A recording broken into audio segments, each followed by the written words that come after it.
কি সমস্যা? আর কাপড় দিবা, মুখে হাত দিবা, হাত কি মুখে দিবা, মুখে হাত দিবা।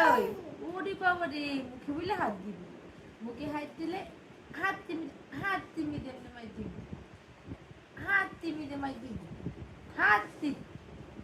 এই যে কি সমস্যা? কি সমস্যা? সমস্যা, সব সমস্যা। এখন মুখে ভিতরে হাত যায় না, যায় না, যায় না গো, এখন যায় না। একটা থাপ্পড় দিতাম, হাত কি যায় না? হাত কি যায় না? যায় না, যায় না, হাত যায় না। এই যে আবার আবার